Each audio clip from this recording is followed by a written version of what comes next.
Hello, welcome.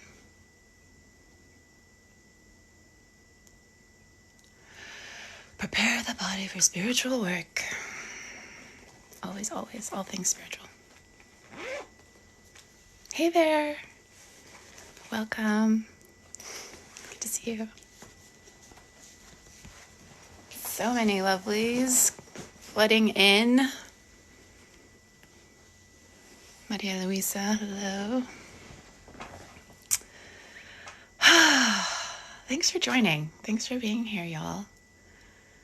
It's the new year, and I have just been really eager to come back into this space. It's been a wild movement, navigation, trying to surrender, sometimes not being so successful, and trying to figure out my relationship with technology. And I don't mean that as far as like screen time and all of that. I mean literally trying to navigate being in the same dimension physically with devices in a way that they will recognize that I'm touching them, is one example. I actually had a great chat with my channeling coach today, just a couple hours ago, about all of this and the energies that are moving right now and the way different bodies are reacting to the grid's shifts in different ways. And it's up. We knew it was going to be up. We knew it was going to happen in different ways. I keep reminding myself that no, this is not a Mercury retrograde, which hits me particularly hard. So I'm trying to find the humor in all of it. And I think that that's a lot of the work for most of us right now. There's such a strange in-betweenness that we've entered into. There was this long incubation and uncovering and rooting, locking into these more aware versions of ourselves. And that continues to unfold, of course.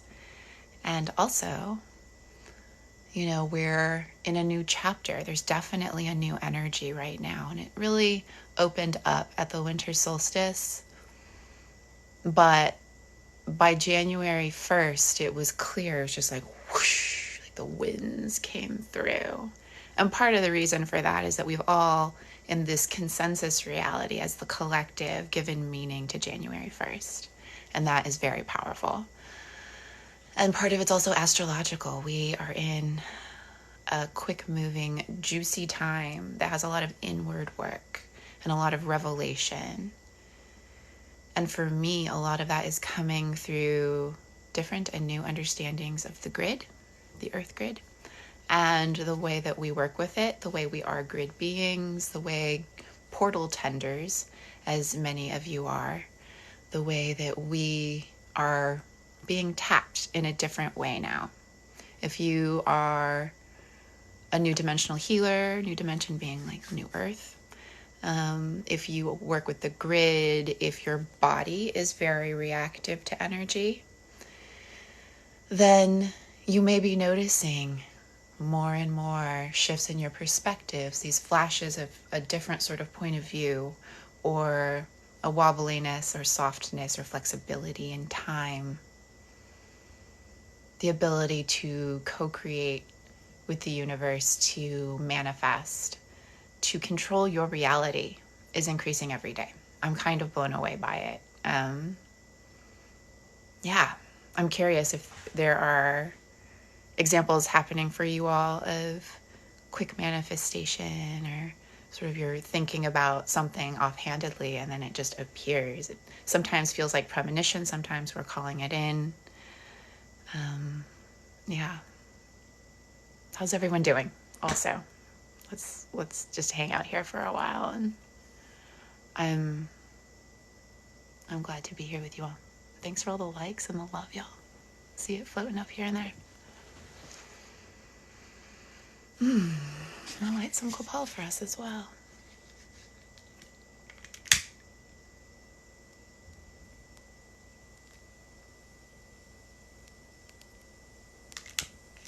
Copacito. Gracias, plantitas. Gracias, selva. Thank you, plants. Thank you, jungle.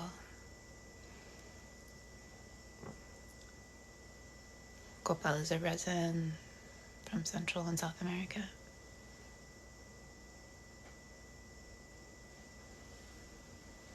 To you.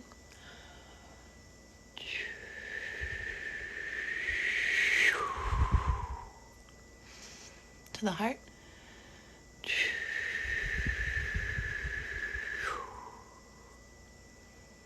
On the crown.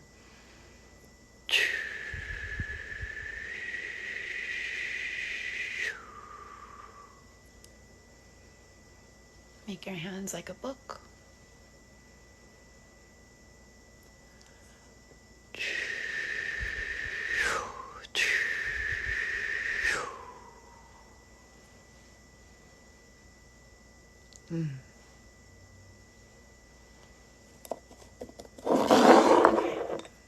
Let's see what's happening down here.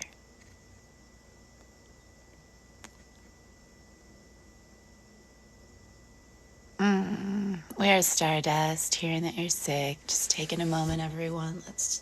Anyone who's called, just a little orb of light. Let's imagine it in front of us, all sharing, zapping our energy of healing into that. And we're going to just send that to We Are Stardust, who doesn't have to accept it. It will either be accepted or not, or given to the earth. But we send it open palmed.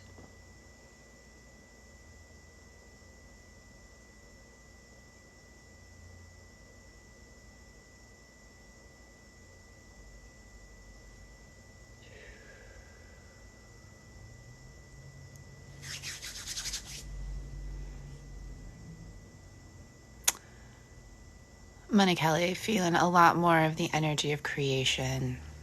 Yeah, me too. A lot of illness moving through. There is that thing that happens at the holidays in general with how we live our lives, and also just the energy. Our bodies are working and a little more open, and I'm curious about that pattern right now.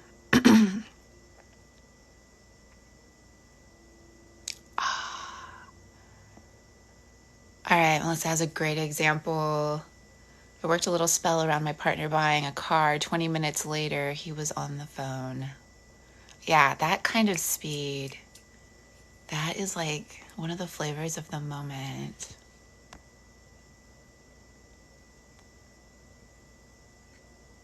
Feeling a new chapter. A lot of love for Gopal. Money Kelly, well done. Staying very rooted in alignment as of late. I am noticing myself, and my best friend as well, there's a greater access to that rootedness, and it's more. I am more in the lower half of my body than I've ever been in my life, as far as consistent day to day. Isn't it great? And it also makes me more yoni aware in a wonderful way, and able to more quickly connect with the yoni yes, which to me is the ultimate yes.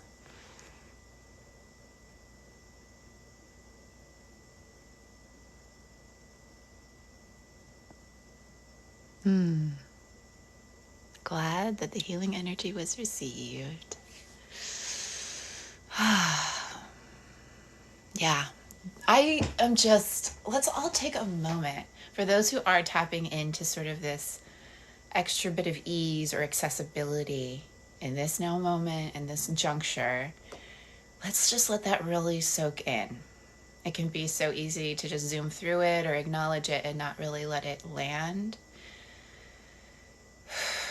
But let it just wash all the way through your being, all the way out. It's such an abundance. It just keeps flowing. Because we've all done big work. It was well earned. And right now, there's such openness and opportunity and a dreaming, creating energy that there's so much access to. Yeah.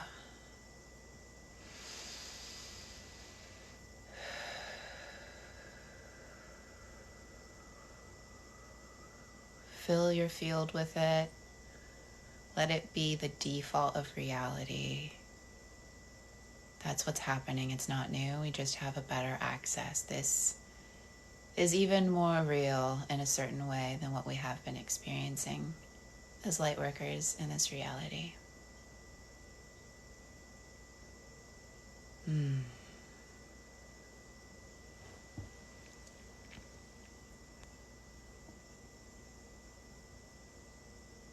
Yeah. Yeah, the legs for me are a big theme right now. And I'm hearing from some of you as well that there's a leg awareness either in this moment or passing these last few weeks where there's a lot of work that we do around awareness of the feet, around the head, the heart, sometimes even the pelvis. But then there's that intermediary space, the highway, I think of it, of the legs, and then carries such strength. In my body in particular, I'm very strong on the bottom half of my body. Not so much of I. And so allowing that to become a really active alchemical place has been really potent in my practice of embodiment. You know, to give it its own meaning. There are other chakra spaces that we don't usually address in the West that are happening, like the knees are a really important energetic center. And start to draw all of that energy down, because also what's happening, we so often talk about top down, right? Because as portals and channels, we want to draw that all down. Our work partly is to bring it into the earth plane and out. And there's the up. Ooh, physical sensations. Thank you, Spirit. There's this up, right? Like a fountain. And it also is deep, spiritual, beautiful, nourishing light, but it's the earth. It's this being we are. We are of and we are not separate from. And so it's acknowledging on a certain level that truth and having access to all of that earthly creation being energy. And so we're, of course, as you all know, doing both. Am I doing this correctly? Up and down. Yeah, look at this, guys. And so starting to more consciously work the portal that way in its fullness, to me, the legs feel, at least in my journey, as a really key part of that next step, right? Because then we're like walking and dancing and squatting and fucking our energy, our light, our everything into this reality. We're stitching ourselves into the dimensional space in a totally different way.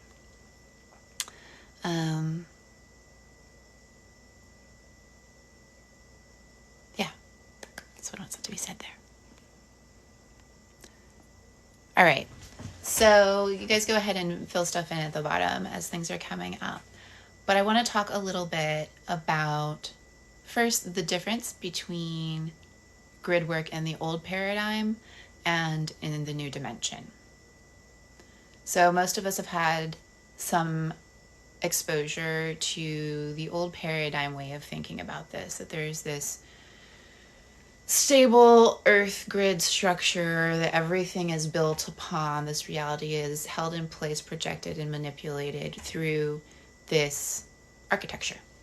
And there are people who have a draw towards, a gift with, an interest in working with that grid and working with reality and magic practices, essentially, that are rooted in that work. It's very tectonic. And it's a different relationship. Often as healers, we're focused on humanity and working with that collective of beings. But humanity, we're just the neurons, right? We're the thinking, moving, interpreting part of this being. And other beings on this planet have similar capacities. Whales? But that's part of the function that we have right now. You know, like we are more and more directing the way massive resources and processes on the planet are happening in the way that the brain does, to stretch the metaphor. So keeping that in mind, when we're doing grid work, it's kind of expanding beyond the mission of helping humanity into what to me is actually the truer work, which is helping what we can call Gaia, the all-encompassing earth being. Because the grid is her. Instead of going through the creatures that are an expression of Gaia, we're going into Gaia. And when we were still rooted in the old paradigm, that was much more prescribed. There was a lot less flexibility, and there was a much more narrow range of people, of designs, human designs, not the interpretation tool, but like designs of beings and types of light workers and how our bodies and soul work are intertwined. So now there's all of this openness and this flexibility, and the whole game has changed, right? There are some of us who are here to do very particular kinds of grid influence, and sometimes that means through human interaction. But either way, the actual mechanics of it have changed, are shifting as we speak, as we're integrating higher and higher ratios of even higher frequencies. You know, we've been really focused in the collective on the fifth dimension for a long time, and that is absolutely going to be the forefront for like the next 200 years. But also for those of us who are sort of working at this tectonic level, we're already interfacing quite a bit with sixth and seventh dimensional energies. And many people in this reality think of Gaia as a seventh dimensional being at the baseline, and then is going through this experience of getting to know herself bottom up, so to speak. You know, everything's a fractal, right? It's like the same story of what Spirit's doing in general. So as we ourselves and our bodies are awakening, what some call ascension, physical awakening and the simultaneous awakening and activation of the grid in new ways, a further anchoring of the fourth dimensional experience on the earth plane.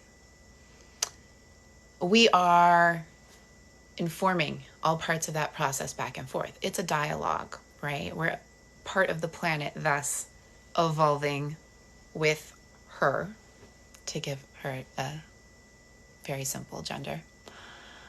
And so our bodies are now at a point, just recently, literally just in the last few months, have we anchored as a collective. They're always sort of forebearers, but as a collective, we are anchored now in a place where our energetic abilities have awakened, shifted, deepened. We've come into a different relationship of mastery with them, to the point that we can now do grid work, interact with this reality en masse in a very different way. The portal work that is active now and is going to start coming onto the collective docket more and more over the next 8 years. Thank you. 8.5 to 9. Is juicy and fun and an opportunity to grow community and very physically stitch heaven and earth. So what does that mean for our day-to-day physical experiences and for those who are interested in grid work? I'm noticing a comment here. Why is Spirit drawing my attention down here? Hold on. Grid work like crystal work. Crystals can be involved, but not, thank you for that. Let me take a step back.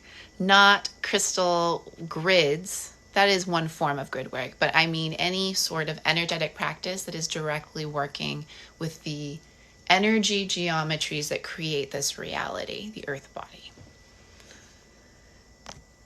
Okay. So as we're going through our own processes, and now at this more accessible point of blossoming in our lives, we are ready to start playing in a different way. We are ready to start every day holding the reality that what you do, what you choose, what you think, what you drink, what you eat, all of it is a form of reality creation. And I don't mean, I need to become vegan, like a raw vegan, to create heaven on earth. to support the new dimensional experience. That's not at all the invitation here. It's about joy. It's about freedom. It's about creating your bespoke, your personalized experience on this planet and having zero fucks to give anymore about what other people think you should be doing or how you should be doing it. You are the expert. This is your official permission to go full on, vag out, metaphorically speaking, into the world and create the life that you know you want and you absolutely deserve and you are designed to bring into reality. I'll say that again. You are designed to bring that life into this reality. It is about more than you. We, for so long, have been talking about following your bliss as a way towards self-liberation, and it is. But the funny thing about being truly free is that you find it's a circle and you have wound your way back to the collective so often. Anything that you do that allows you to be relaxed, to be sovereign, to make your own choices independent of conditioning and other people's expectations, that is the spirit work. Working with the grid directly is one really powerful way to support your process, and in that process, continue to open up the new dimensional space that we're all here anchoring. Joy begets more joy. What's happening down here? Thanks for the roses, One Consciousness.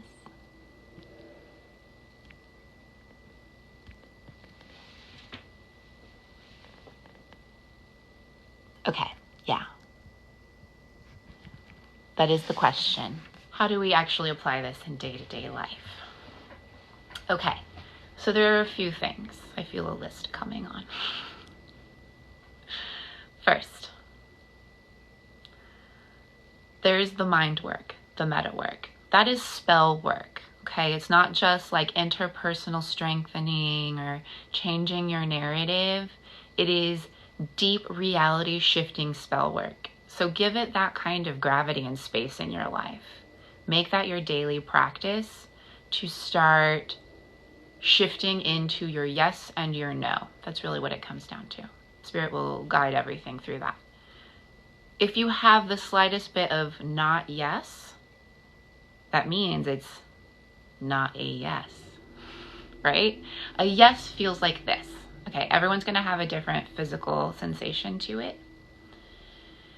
Mine is usually in the solar plexus. I know one person who feels like the inklings of orgasm come on, which is, I'm jealous. Some people have a little tingling here. Sometimes people feel like a wet, gushing opening at the crown. We tune as we come to our own personal lexicon. So a yes, that was a physical sensation of openness, of relaxation. You might feel a little effervescence. A not yes or a no is somewhere in the range of silence, nothing, no feedback, or contraction, and it can be just the hint of contraction. I like to actually be aware of the moment in my breath cycle where I'm feeling, because if I'm exhaling, it can be hard for me to feel the full openness or full contraction. So it's that kind of learning your body that is important to coming to the clear yes and no. And the more you practice, the more clear you become on reading yourself. So, deepening in a yes life. And this means you're going to disappoint people. You're going to go back on things you said previously. Like, all of this is a part of the unwinding of the old habit. And you absolutely, anyone listening to this right now, absolutely has the awareness and the ability to skillfully navigate that. You know, we apologize. We take responsibility for things. We make different accommodations. We explain very clearly and with truth what is going on. You don't have to hide your process. That is the new dimensional work. It's all of humanity's experience. including, yeah, I did say that, and I'm sorry that it's really disappointing. At the time, it was totally true to me, and now I have different information, and I have to say no. You know, what is an alignment for one is an alignment for all. So that is the tuning of your grid device. Let's call it that, okay? And this is something that we all continue to deepen in throughout the stages of our lives in awareness. So you're deepening in that clarity, yes, no, the reading of yourself as a device. And then explore, or while this is happening, explore what is your method of grid work that really calls to you at this juncture in your life. Some examples of grid work. Actual crystal grids. There are a lot of practices within pagan and Wiccan, Western, witchcraft sorts of circles that are about tuning into nature, the cycles. All of that is a part of grid work. When we tune to the moon, that is a grid practice. Working with plants that are attached to certain elements at certain seasons, right? You're using your body as a transmutation tool. Sound healing used with certain intentions and structures is grid work, right? Anything that impacts our body can be directed to the earth, right? Medicine work can be grid work. Dance is definitely grid work. Getting together in a ritual and this is the example that's coming, so please roll with me, and I apologize to the censors, but, getting together at a sacred spot when you are called with a group of people and having a giant ecstatic orgy, that can be grid work. It's so much about intention and having the right tools. When you have that, you are able to become an artist, essentially, of light, an artist of the grid. And it is amplified by it being fun. So keep that in mind too. As you are bringing more joy, delight, ease into your life, you are becoming more powerful as a grid tool, and you will start to open up to your divine inspiration, because your soul already has plans on how it wants to play in this way. You just have to allow it to show you. You have to invite, open the space without expectation, don't go looking for it, and when it shows up, allow it. Because your soul wants to be in conversation. This is a big part of spiritual, soulful fun making on the planet over the next several decades. And we're going to start, it's going to become in its own ways. We won't always use these terms, but in its own way has become and is more becoming a kind of human play that is much more mainstream. And that expansiveness, that ease of access, that ability to do big work without full awareness and training is part of the hallmark of the new dimension. The old paradigms very into rigidity and ritual, and you fast for 3 days beforehand, and only after you've proven yourself can you go and work on this portal. And yeah, there are spaces that you want to be trained for, just because you have to be able to hold your own, and there are certain parts of the planet that are not for novices. But when you're in your clear yes and no, you'll know if that spot's for you or not. Okay.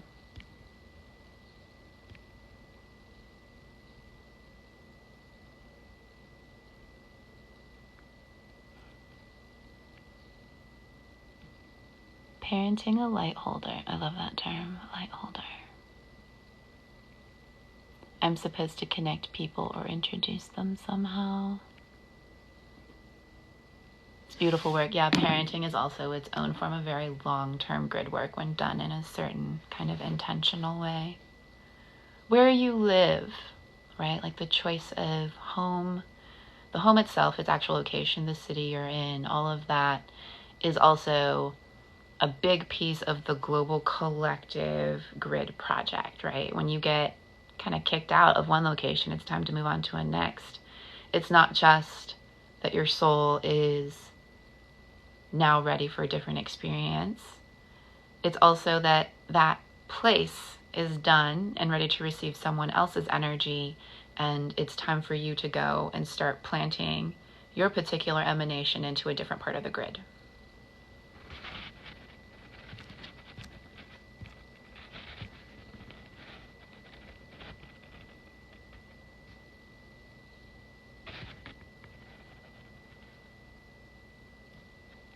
Yeah, this is definitely the time of circling up in different ways and being in community. I am loving all these conversations we're having.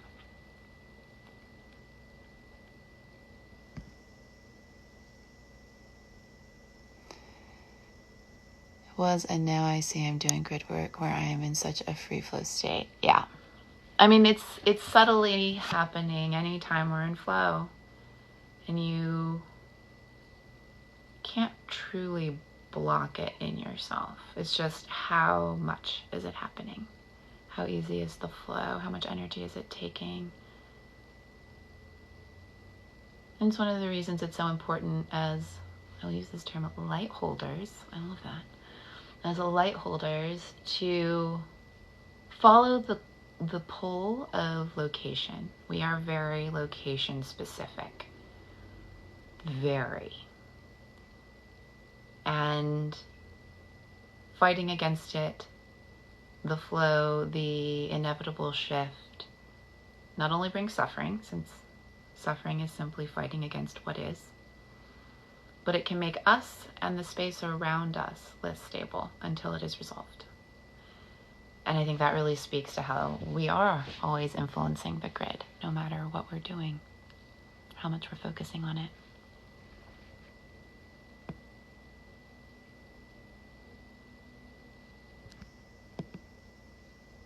100-year-old farm. Heather, where is this magical farm? How beautiful. I dream of farm life my whole life, but I'm getting closer to some small version of it. Yeah, we are Stardust. I hear you about feeling the call to move, and it can be uncomfortable. Part of my practice the last year, solid year, has been repeatedly coming back to, I'm okay. This is fine for now. This is okay for what I need to be doing right now. If I needed to be somewhere else, I would be there right now. It's just not time yet. Just today, in fact, my channeling coach was reminding me, that if I rushed it and forced it, if I put a bunch of effort into the exit and just made it happen, then the place I am meant to land won't be ready. In which case I'm going to have this in-between experience, which will probably be even less comfortable because I won't be in my own home. Yeah. We are a part of a dance. We are a part of a web, and we can't make choices assuming we're in a vacuum. And I always have to remind myself of that. The timing will be perfect, especially if I surrender to it. And I think that's true for you. Michigan. That is where the farm is. I went through a phase of looking for farms in Michigan. Just like, it was like a stress thing. I would just look at property and be like, I could live here. Escape.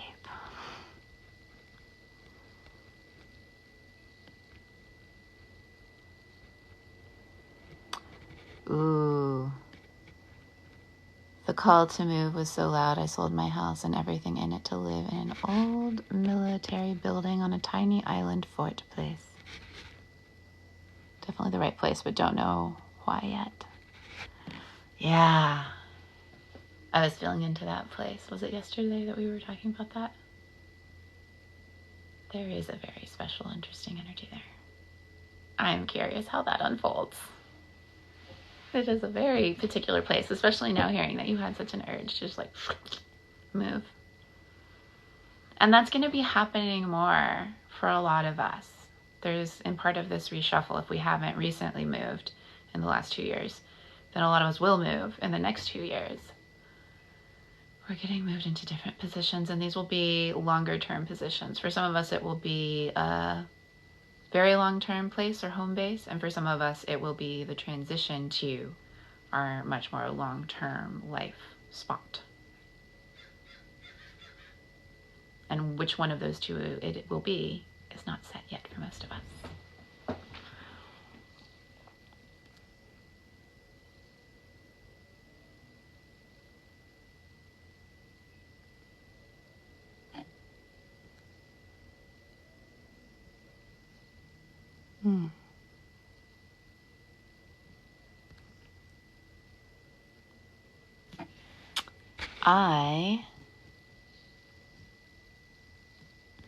Hold on. There's a thing coming through. Patience. What about patience? Okay. I'm gonna direct voice channel here apparently. I've been practicing a little bit with keeping my eyes open. It's a very psychedelic experience, so that's kind of cool. So we'll get the other try here.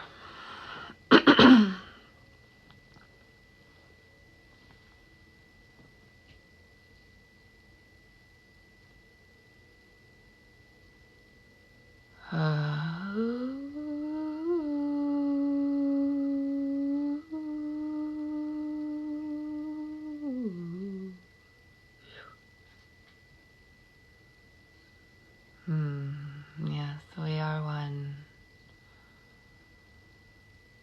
We have come forward in this moment to speak on the topic of patience, its importance in this moment. And though this is a word, a concept that floats around in your reality quite a bit, often feeling a bit like a punishment or like you are being brushed aside, that is not the invitation in this moment when we speak about patience.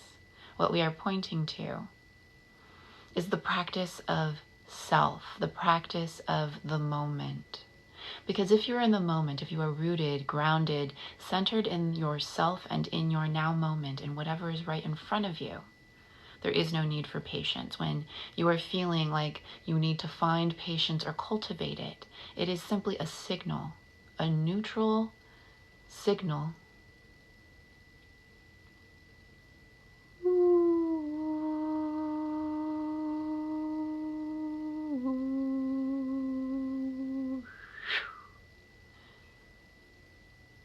Ground into your pelvises, everyone. It is a signal that in that moment there's an invitation to root into yourself again, that you have floated up into a different part of your human experience and you have grown ego heavy in the awareness ratio. The impatience isn't about where you are in that moment so much as where you are not in that exact moment. Where you are not is in the moment, in yourself. So bringing greater patience and comfort in your experience of waiting is also an invitation to deepen in your practices of joy, pleasure, diversion. Many of you are feeling a staleness in how you pass your in-between moments. This may range from the sorts of thoughts that normally inhabit recycling themselves day after day, or it may be the activities, the practices, the communities that you are passing your time in. Let go of obligation. Open up space for the new. There will be a period of open uncertainty, of no, not loneliness, as some of you are wondering, but something that you may feel as boredom, a reset. And in that resetting, much like resetting a room or a table, everything is allowed to become fresh, ready to receive. And in that, you will receive new ways of passing your time. And by passing your time, what we are actually pointing to is being you. Whether you are living where you are now or whether you move somewhere thousands of miles away, you are still passing your time. Knitting in one city versus another is still knitting.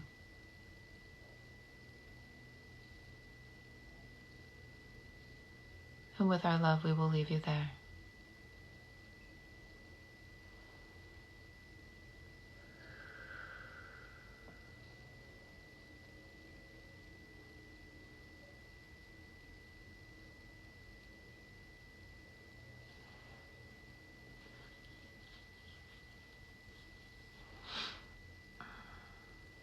transitions are getting faster. That's good. Thanks, guys. Thanks for being the anchors in that. Okay.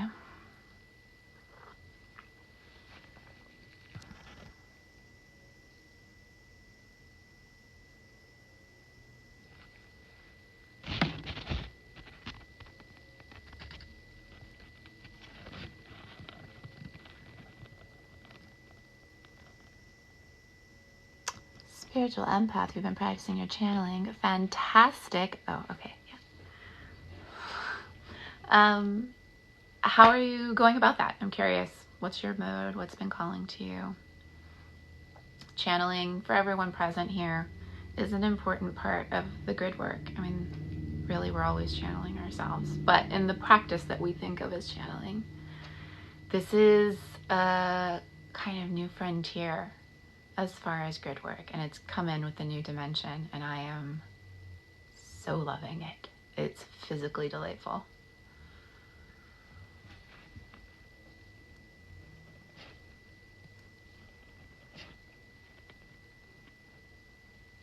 Slow but seeing progress with the channeling. Excellent. Yeah, it's an unfolding, you know, it's not an efforting. I, at this moment, feel called to share that January 29th, I will be offering a all-day channeling workshop.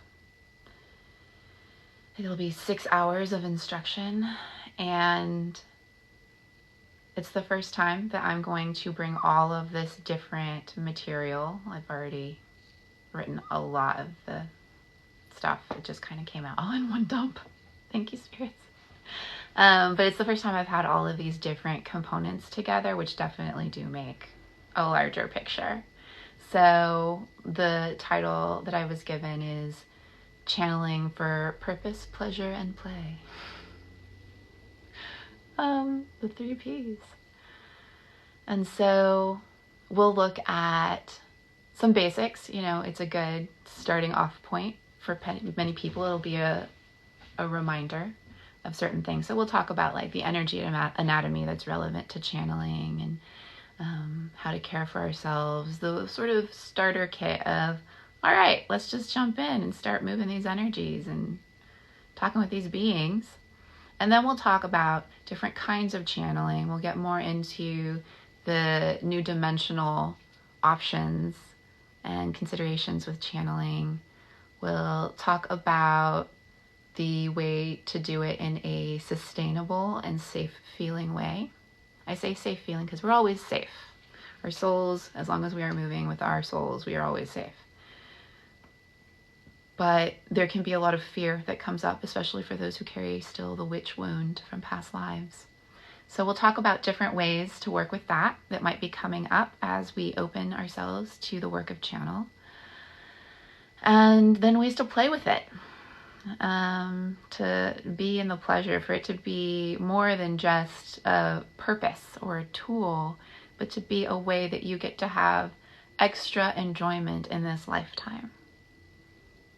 And if we get to it, then we'll have a little talk about like the spirit weather to come, with channeling, and when will be some good times to deepen the work with that. That's a real nutshell. There's a lot more to it, of course, flowing in there. And then we will, I haven't scheduled it quite yet, but probably about a week after that workshop on the 29th, we'll have a channeling circle just for those who are in the class to deepen in our skills, to do Q&A as well, because I would like to get as much content and information and teaching and as possible on the 29th. I want this to be like really richly packed, and then you can watch the recording afterwards and like keep unpacking. That's how I like to do it. So I'm thinking Q&A and a little channeling or some energy work in a separate event about a week later. So it's this opening up of this teaching, this information that's been coming out in spurts and now wants to be a structured, more curriculum. Yeah. So that's January 29th. And there are a lot more details that are about to come out about that. I'm still hammering it out with like how we're going to get everyone to register and such. But I want to put that date in your mind in case you really want to be there and want to save the date. So we'll talk about that more very soon, obviously, since it's coming up. Okay.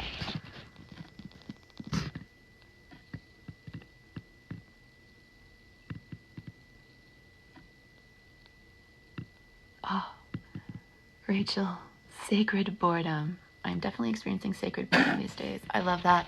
I love it so much. Sacred boredom. There's such great language here today. Yeah. Just keep settling in.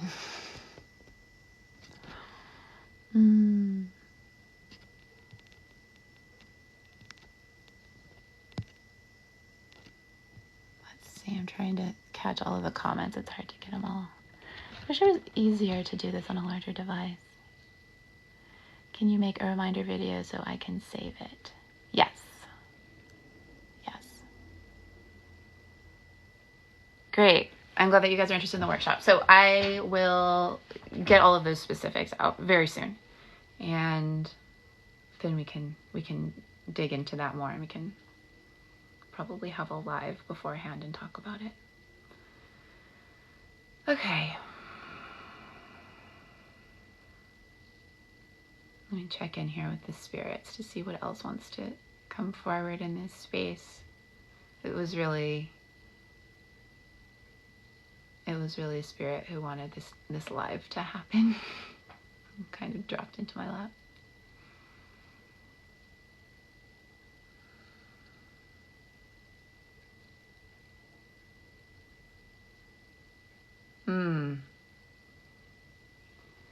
One piece that I haven't talked about as much is that those of us who are built as grid portals, there's a health piece as well to keep in mind, that these huge influxes of light are coming onto the planet one way or another, right? We're just being flooded with them regardless. For our systems, it can be a lot easier to ride those waves instead of getting like smashed by them. So riding them is working them, using the portal, channeling them through actively, scheduling time for ourselves to go deep into that work, which is easier when you're not in a human population dense area. Open space, nature. For some of us, water or mountains, really both can help to move, right? You think of it as birth, right? For those who have, given birth to human children, you need a lot of space in all forms to focus your way through that. Like your pelvis needs to stretch, your awareness needs to stretch, you need not a bunch of crazy noise happening around you. It's very similar sometimes with big portal energy, and it can be very joyful, it can be very pleasurable, but it is easier when you have a little bit of space. So think about that, even if that means just creating a little extra space on your weekends to do some portal work. The body is going to be happier doing what it's designed to do instead of being in standby mode while all the bodies around it are being activated.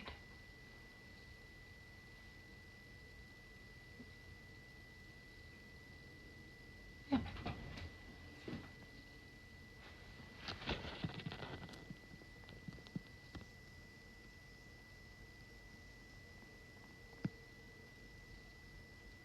Heather, feel drawn to teach myself to paint, perhaps because I struggle to meditate and could find flow. It's great. Yeah. Sitting meditation is not the only way. It has its own particular medicine as well that we sometimes want to tap into specifically. But for a lot of people, especially in this energetic environment that is just like we are going into the intense roller coaster year. Sometimes we need a little more activity for the ego to hold on to, right? It's like giving a toy to a toddler. And plus, if you enjoy it, then that's kind of the whole point anyway. I think painting feels really good for you. I like the image of you in that.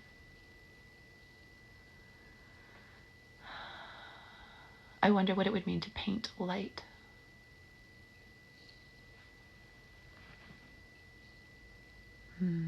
What would it mean to paint patience? Like in an abstract way, or whatever way you're called. Is January 22nd a portal day? 2022. It doesn't stand out to me as a specific portal day. When I tune into that day, it feels like it's a part of a stretch of days that are preparation days. The end of January is a lot. I'll say that. And Volk will be a powerful portal day right there at the flux of January, February. And there are a series of astrological influences that I can feel there. I'm not clear on all of them. I know that the Venus retrograde ends on the 29th, which I found interesting when Spirit handed down that date for the workshop. But one thing to keep in mind is that we're just in a giant ongoing portal right now. And all of the fractal meaning of that. And so there are lots of portal days that are regularly scheduled and not so scheduled, usually, that are going to come up in these next few months. It's like now the beginning of May is a particular stretch. And it's just going to be fast and a lot. And there's going to be clearing and revelation and revolution and like... So it's a lot of these little portals and sub-portals and like all in this one big portal period. Like for me, the period from now to May is a different 2022 than everything after. And it's a great time to be just clear eye on the prize, envisioning the life you want, the feel of it, the work that you're in, the purpose-driven, nourished texture of it. Use that, and that'll be the magnet to draw in all the specifics.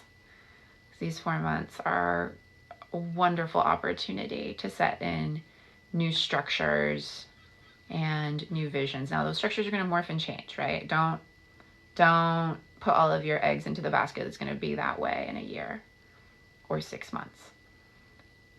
But it's a flexible structure of adaptation that we are all invited to really envision right now.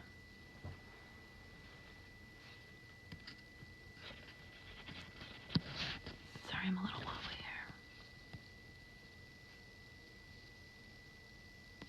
here.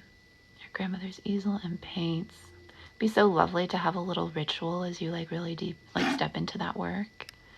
You know, like burn some sacred smoke, say a prayer, acknowledge the line of artists before you, invoke them. Ooh, yes, invoke. This is a word for all of you. Just let it float. For some of you, it'll really land. For some, it's like, There are people, experiences, places, things that are a part of your tapestry of self that are ready to be used as an invocation of power.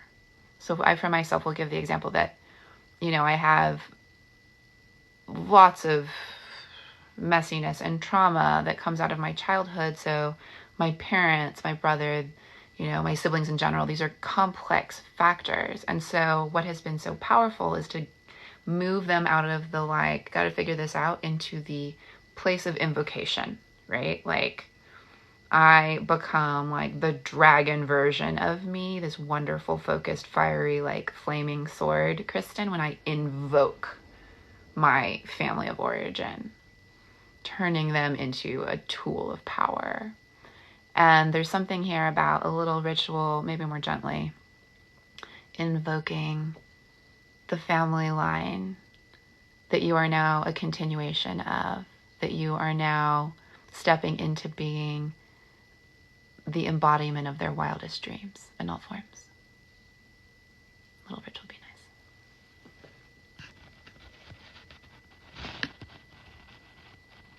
Ah, yes. 2/22/22. let's talk about February. And then in a little bit, I'm going to wrap up here because I have to go pick up the boy.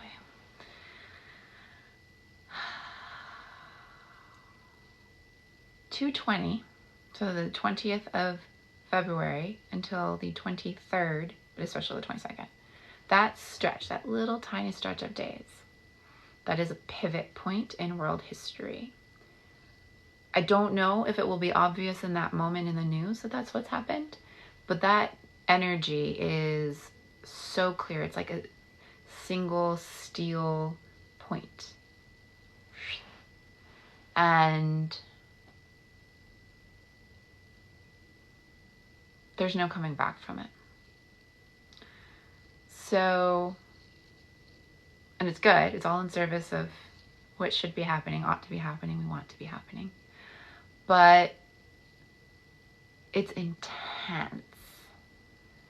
Like, I asked my co-parent to not schedule his trip to Disney with our child during that window. That was his original plan. I was like, just not those days. That's a long way of saying yes. It feels like a portal. But I want to put that in everyone's awareness with the intention of seeding joy and excitement. It may not look that way on the surface for the rest of the world, but we are the anchors. We are that which is latching the collective so it can pivot. Does that make sense?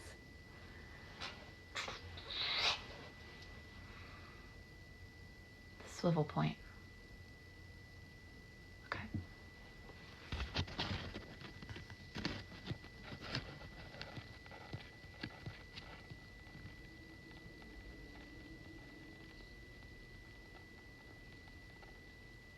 Okay, the days as the reminder here is, let's call it the 19th to the 23rd of February. So that gives us a buffer day on each side. And then the active days of this energy are the 20th, 21st, and 22nd of February. So as far as the question of what one should or should not be doing, I want to first lead with your intuition knows best. We will all have a different call, but be aware of your choices around being in crowds, being in a place where you're energetically exposed, around people who are dysresonant or angry or hold like really obnoxiously different beliefs from yours. This is not a time to try and stretch yourself. It's a time to be in nourishment, community. I myself will probably, for at least part of that time, be in like some of the deepest form of ritual work that I do, because I enjoy the like active grid work, ushering it through, landing the plane thing. Not everyone's into it or needs to be. Prayer, your flow practices, going to nature. That's, I mean, if you can be not in density at that time, that is the suggestion above all else. Nourish, cleanse, envision. Be in your joy, because the more that you are just relaxed, open, and joyful, just feeling like, yeah, this is the good life, the more that helps to stabilize the collective while it's having an experience. You know, that's the real work. That's why we keep getting all of this stuff around. Be joyful, be in your joy, follow your bliss. All of that is because that's what creates the stable field. That's what softens the blow. That's what allows us to catch the highest alignment timelines as we're quickly jumping.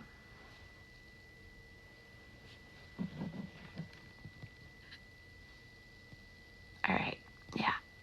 So I'm going to stay for another 20 minutes or so. If anybody you want to invite to this, go ahead and invite them.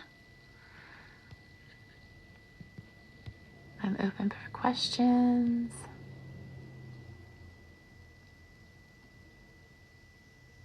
Okay, in case y'all missed the days, because there's some requests here. I don't know if it was covered or not. But the days for this sort of more mindful, prayerful, joyful time, as there's a big shift in the collective, the real heart of it is February 19th, the real heart of it is February 20th, 21st, and 22nd. The 20th to the 22nd. And then ideally a buffer day on each side, including the 19th to the 23rd. So that whole stretch, those who are really sensitive are going to feel it coming. I mean, you'll probably have trouble sleeping the week before for some of us. But that stretch right around the 20th, that is a pivot point. And those are the days you want to be aware of. Block off the 19th to the 22nd. I'm getting my dates wrong. I just can't get this right, guys. The numbers. Block off the 19th to the 23rd. Yes, thank you. Thank you for typing it. Teamwork, everyone. Linear time.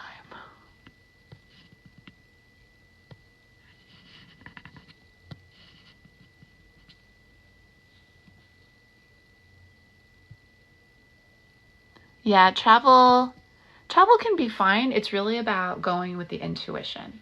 I will probably be traveling at that time in some form or away from home. With all of these things, these big changes and such, it's really about following the intuitive guide. And that means not following the logistical ego fear, right? It should feel like a yes or a no, not a I'm giddy about it or I'm afraid, right? Spirit is neutral. If you are making the choice out of fear, that doesn't mean you're ending up in a higher alignment necessarily. So yeah, feel into that. And it's about place. You know, as I said before earlier, we are very location specific. It may be that your daughter is nudging you out of wherever you would normally be to be in a higher alignment place during that time. That's another thing to consider. So just be in it, you know, like ask spirit, invite the answer, and then create the open space for it to arise. It may take a few minutes in silence. It may take a few days, you know, but you don't want to go chasing after it because you're inevitably going to have the ego in the mix there. Doing home health with my elderly parents. It's deep work. It's really big.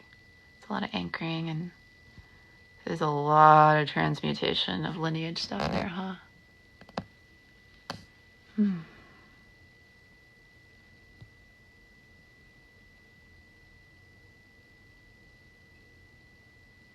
It's rewarding, but I'm struggling to care for myself, living to serve advice. Yeah. So Spirit wants me to start with reminding you what's an alignment for one is an alignment for all. What is an alignment for you, truly, is an alignment for your parents. Service is not about self-sacrifice in the new dimension. We are not meant to become weaker through our service. If you are weakening in your service, then that is the sign something needs to shift. And it could be small things. For you, it feels like there are a few tweaks to your day-to-day structure that could bring back a lot of energy, a little more space. There's an invitation around particular kinds of boundaries. I'm not sure what that means, but looking at your places of day-to-day boundary negotiation. A particular kind of connection you're hungry for.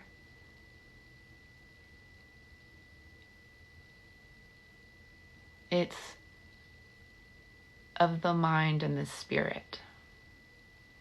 That's the energy I'm having. And something about space in your morning routine. These are places just to begin the investigation. The joyful exploration of all the ways that your soul is so ready to offer you a different experience in this time in your life right now. And in that, you'll be able to ground, root, and center more, which allows your deepest truths to come forward. You feel tired though, stretched. There's undealt with stuff that is quietly accumulating in the background.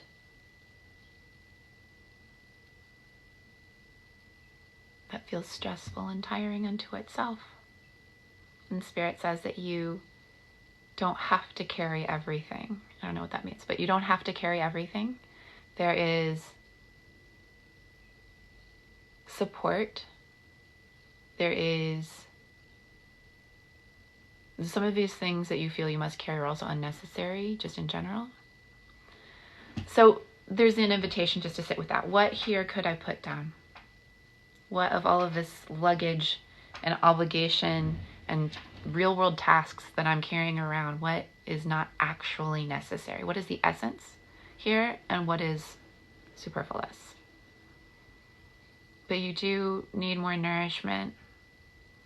And your parents, their process, all of that is nourished by you being more nourished, rested. You need space, space, space. This keeps coming up. Different kinds of space. Even if you give it to yourself in little bits at first, there's almost like this resistance, as if like a little bit, you'll just become so hungry for it and it'll be more painful.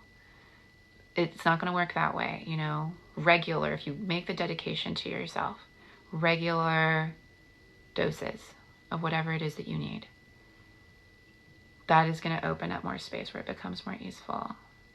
You're actually more tired than you realize. Okay.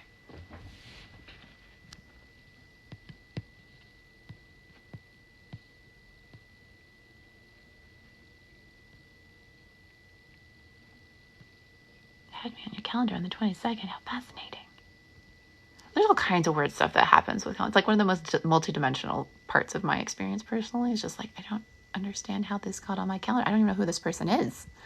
And then I like go and look and it's like this amazing channeling event. It's just...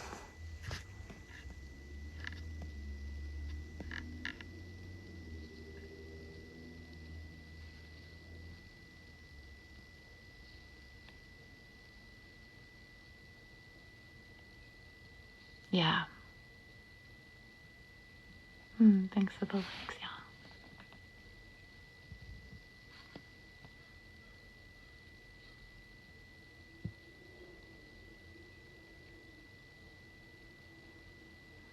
Rachel, you're talking about having a similar experience caring for your kiddos right now. Do you want to tell us more about that?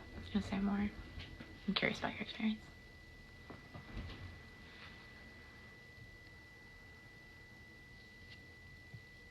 And while that's happening, Tinkerbell, the dates in February that we're talking about are just a really massive energetic pivot point where the whole human collective is impacted. And it is unclear if we will see the impact of it at that time, like in the news, or not. But it's huge. It's like a tidal wave. And so part of this whole last year, at least, of our deepening and expanding as light holders is preparing for this pivot. You know, like that's the focus point of it. It's much bigger than just those days, but that's where it happens. Exhausted, but also completely bored, Rachel. Yeah. Sacred boredom. Exhausted and bored. We've made it through so much in so many ways. It's showing up in different parts of our lives, right? Tired. And bored. It's just such a weird combination sometimes. Understimulated, overstimulated. I love that. It is such a like push-pull, pouring from an empty cup. That's a great description. It is perfectly put. Yeah. And with you, Rachel, there is such an outpouring. I mean, even the language you're using, but it's an energetic out. And I feel like you so need an in, and it's like a big, dense dose of in. It's a little different than what I was just talking about earlier with little doses. I mean, that's important and helpful too. There are tweaks to be made, but you feel like it would be so nice if, like, metaphorically speaking, a big brisk wind just like ripped through your being and cleared the cobwebs. That is my prayer for you in a easeful, joyful, fun way.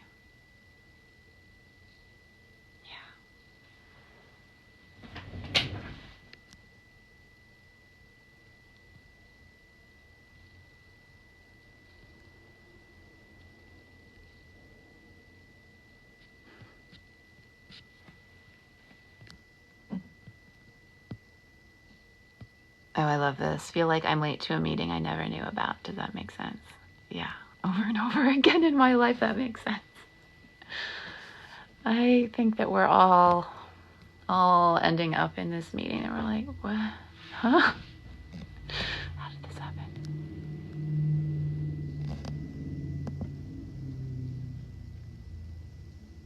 Oh, yeah. Thank you for that concrete explanation, soul awareness. 18th of February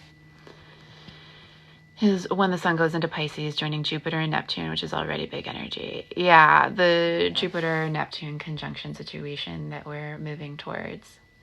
I think it goes exact in April. Is this whole interesting energy we're all swimming in. Jupiter is just like such an interesting playmate right now with Jupiter and Pisces. The flow, the feelings. For me, I think I'm like purging some boredom, like lifelong boredom. It's a real issue for me in this life. And so I'm having these like emotional bursts of boredom where I'm like angry at being bored.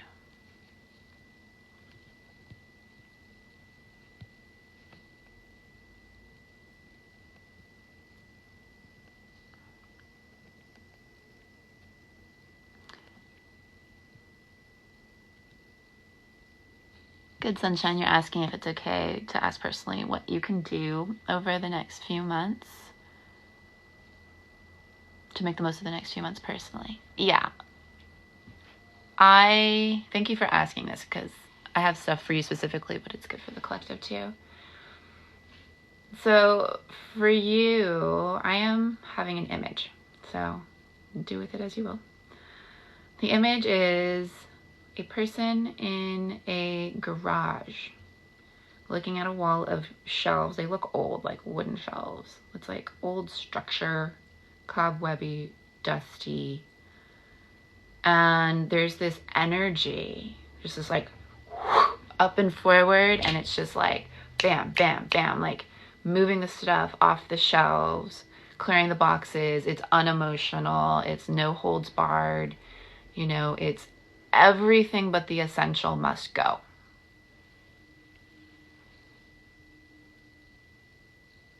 Apparently while wearing blue shorts and a canary yellow shirt.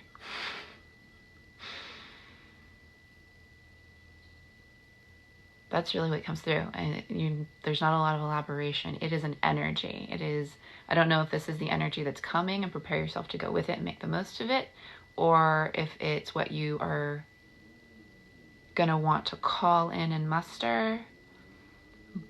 But work with that image. What does that mean to you? Do you actually have a garage that needs to get cleared? Or are we talking about metaphorical cleaning? But there's such a support. It's not just like, clean out your garage. It's a like, there is all of this energy and focus and knowing and neutrality that's available if you get in there and just like start moving without the plan, without a lot of elaborate preparation. Just do it. Let the energy flow through you.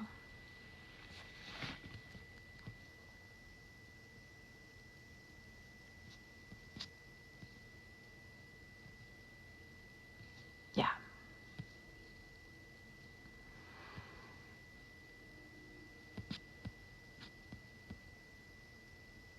Thanks for the rose, Shani Mash. Whoa, there's just like full locks of messages. It might be delayed a little. If your forehead is hurting, you just need to run the energy through, invite it open, the rest of your system open, the central column. I feel that. And run it down the front of the spine, out the feet. Imagine your feet are like fire hoses on the bottom, just like just run it through. There's a gripping up high that's happening, and first chakra is resisting the flow a little bit. Just breathe it open, relax into it.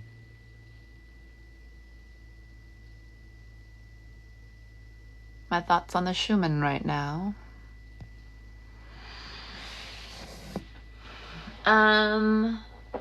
As in like my thoughts on the current energies. Schumann resonance frequency, whatever it is.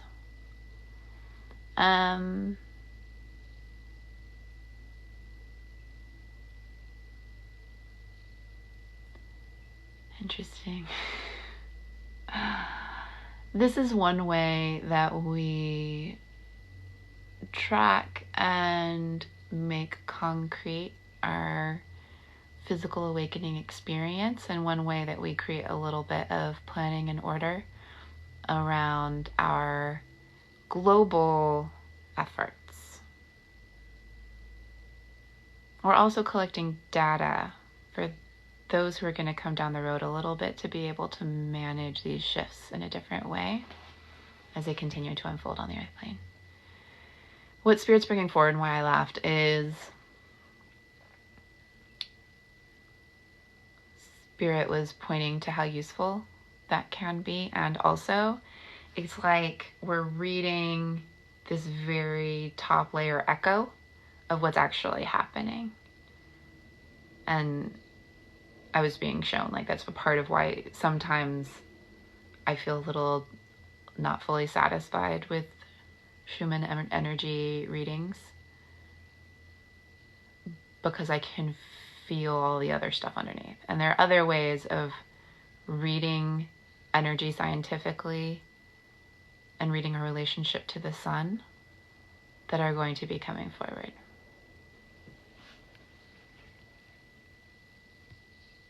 But if you're asking about right now, it feels like we're in the rumblings before a lot of activity. It's quiet, but like a false quiet.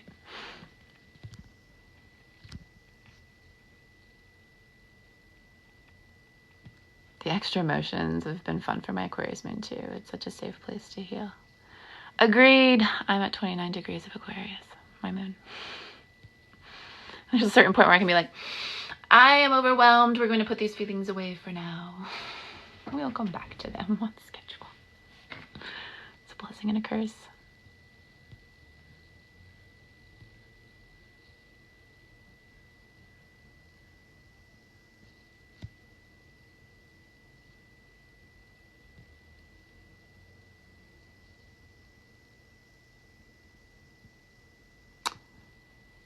Kesare is bringing up the U.S. Pluto return. Yeah, and that's a part. I mean, if we're going to put it into concrete terms, that's a part of what's at play here. In that Pluto return, I mean, we've been in the energies for years now. Pluto moves so slow. Not slow, but it's far out. And it goes exact on the 20th of February. So that's a part, huge, of what's going on. The thing that's interesting about it, I like to keep a pretty global perspective. And so I'm hesitant to be like, what happens in the US is going to have this huge global thing. But that is the structure of this reality right now, is that we, for almost a century, built a geopolitical landscape where the US is a linchpin. And then it started to fail real hard, real fast. And that has had global repercussions. Like in the Atlantic right now, I think it's the Atlantic, there's an article about like what happens to Canada if the US gets taken over by like a totalitarian regime in the next decade, which is highly suggested by many academics as the likely outcome.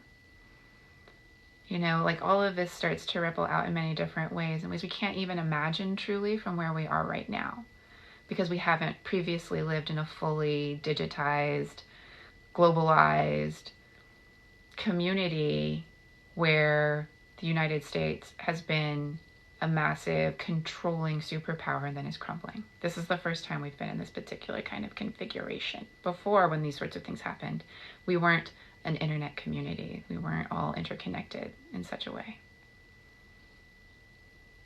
Yeah. It's a big deal. The fact that the US has been geopolitically in decline for a while now. It's been really obvious. And now we're at that point where it becomes sort of the official break point, and we enter into a world where the US is a little more at the periphery. I mean, it's not going to start off that way, but that is the motion, right? And so what does that world look like? How are choices made? How are global choices made? How are relationships negotiated when there is that shift? I don't want to use the word vacuum. It's a shift. Okay. So yes, US Pluto return, super relevant.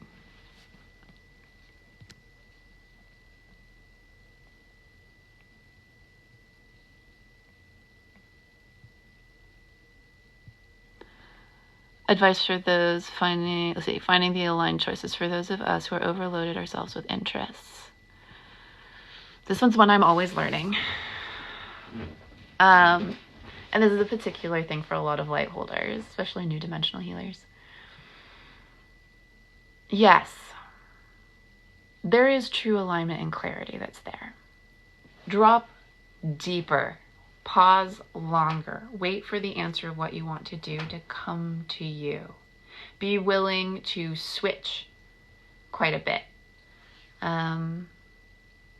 You will find, you in particular, especially, will find that what you want to do, truly want to do, what's really bringing you joy and flow, is actually a pretty narrow range of things in any given moment. There's the ego story that there are all these possibilities.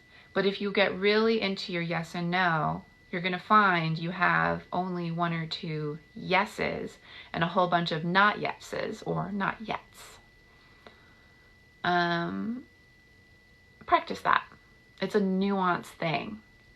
You know, it's just bliss and more bliss in a certain way, but you're looking for a particular alignment, a path through the woods. So sit with it and give it a little more pause and space and start practicing receiving instead of looking for it. It's almost like you stop paying attention and it comes. Or you may forget you're even doing this practice and you start doing something else, which is part of the guidance.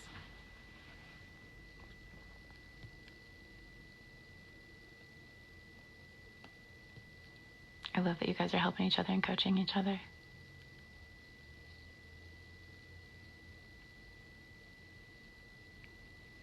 Okay. So I'm going to answer this final question and then I'm going to say goodbye. And that question is, why do you think boredom has been so real? There are a few things that come forward. First, boredom is a catch-all phrase for a few different experiences. Being a little ungrounded, unrooted, not being fully embodied in your whole self. Because you can't really be bored if you're fully grounded in yourself. So that's one piece. There's also a lot of purging of energies moving through. And we're also picking up on the collective. That's one piece we haven't talked about very much here today. This boredom experience, the restlessness, some of it's ours, a lot of it is the collective. We're in an environment that is conducive to those experiences.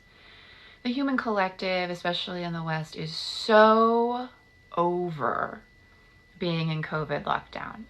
I mean, it's really extraordinary when I feel into certain like geographical states even. It's almost like some people are on the verge of a true full-on eruptive tantrum because they're so bored. Which, you know, if they had a little bit more connection happening up and down, it wouldn't be quite such a pressing issue. So it's this mix, right? We're in the soup, we're experiencing the soup, we have some of the soup, but it's all about transition and opening, and we are all way more sensitive to energy than we were 4 months ago. This is very different. Some of us, it may seem more subtle, not many of us.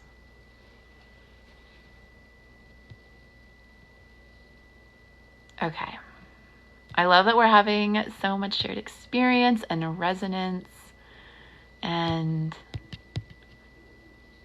yeah, I'm sorry if I missed your comments or questions. This has been really good. I'm glad we dropped in here together today. This is juicy. So I will eventually have this up on my Patreon. Having trouble posting videos right now.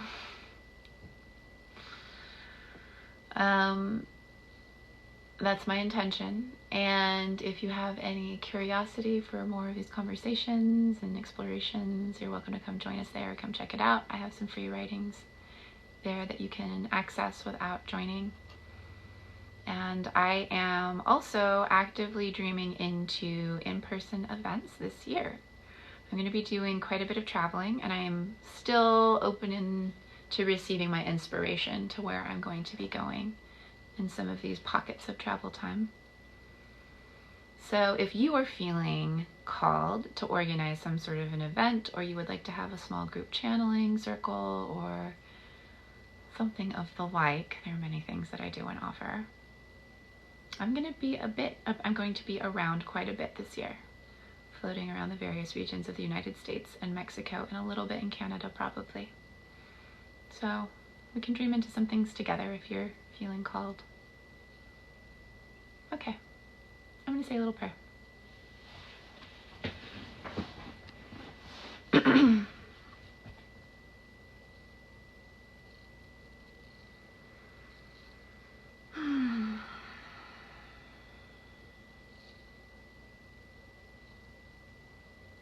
Sitting with love and joy here in the presence of the all that is, divine consciousness, the universal field, the you, the me, the everything, that we are we.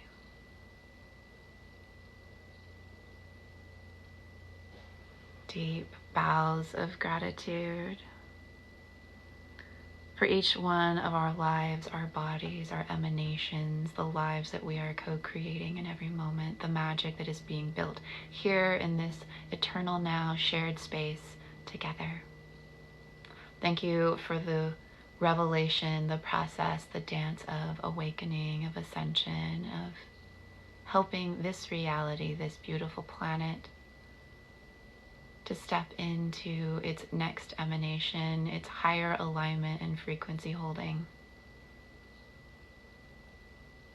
May we all begin to witness, to feel more concretely the fact that what we do here on the earth plane echoes out into all realities, into all of existence.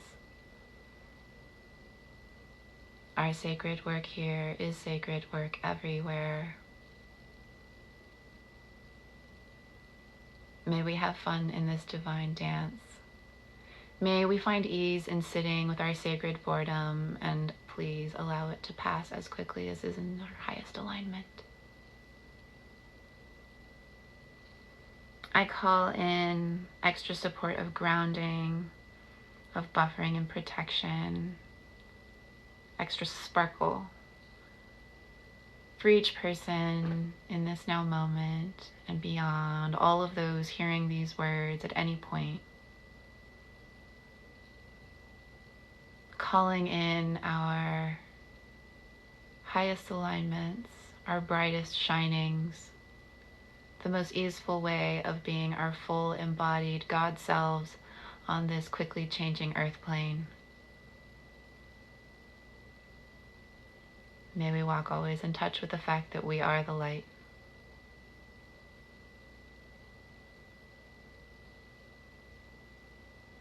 May it be so, and so it is.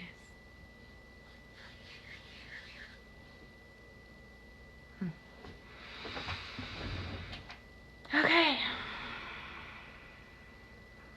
Blessings to you all.